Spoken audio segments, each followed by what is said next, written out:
All right, today we're jumping into a really high-stakes legal battle. On one side, you've got a long-serving intelligence analyst. On the other, the Department of Defense. And this case, it asks a huge question about who we trust to protect our country.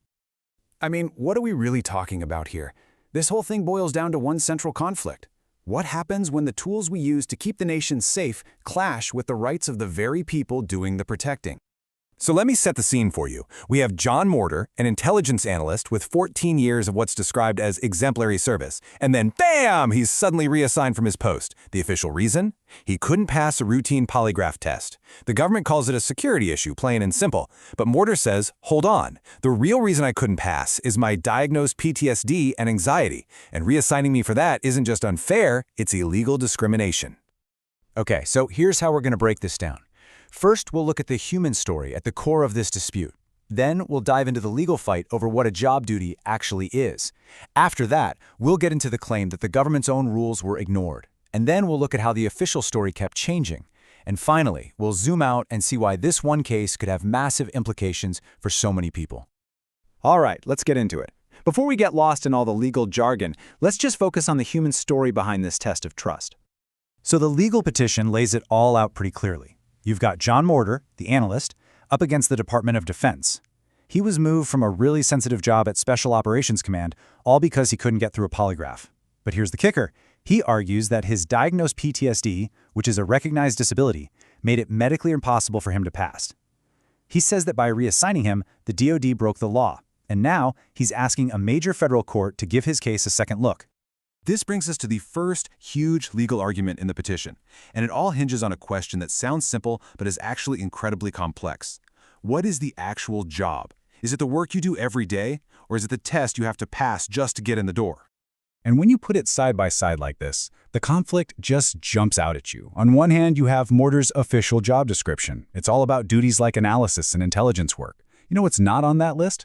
Passing a polygraph.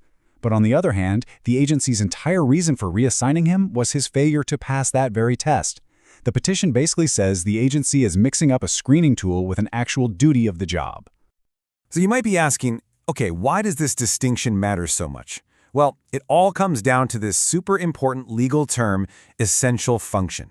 Under the Rehabilitation Act, that's the law that protects federal employees with disabilities, an essential function is a fundamental part of the job itself. It's not a side task, and it's definitely not a prerequisite test you take to get or keep the job. And this is really the core of it. The petition claims that if an agency can just decide to relabel a screening test as a job duty, it creates this giant loophole. It would let them completely bypass their legal duty to provide a reasonable accommodation for an employee with a disability. It's like writing them out of the law's protection. Okay, so that's the first big argument. But it doesn't stop there. Next, the petition argues that the agency didn't just misinterpret the law. It says they flat out ignored their own explicit, written-down rules for this exact scenario.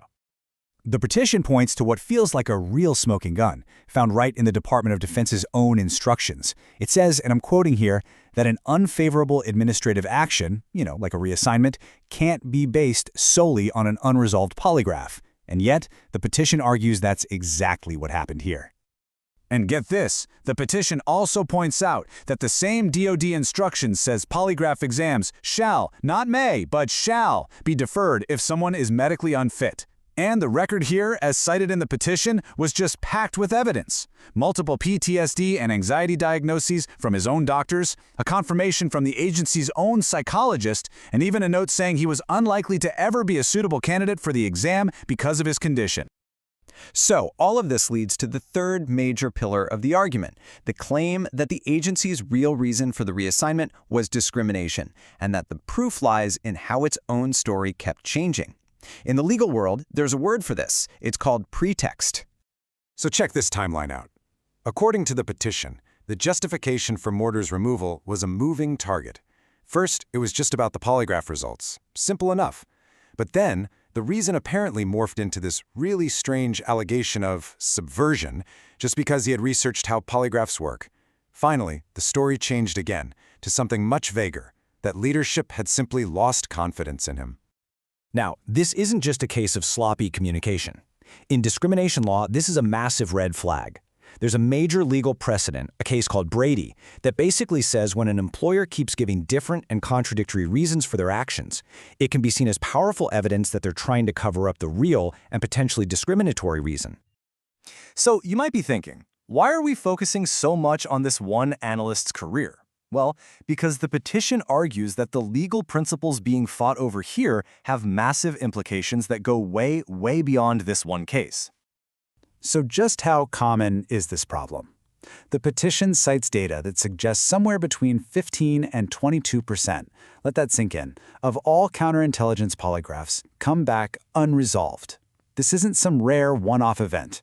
We're talking about something that could affect thousands of cleared federal employees across the entire government.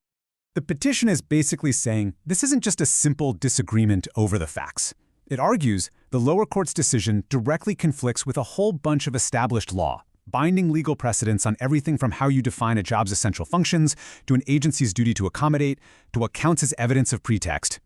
So at the end of the day, the petitioner is asking the appeals court to take a second look.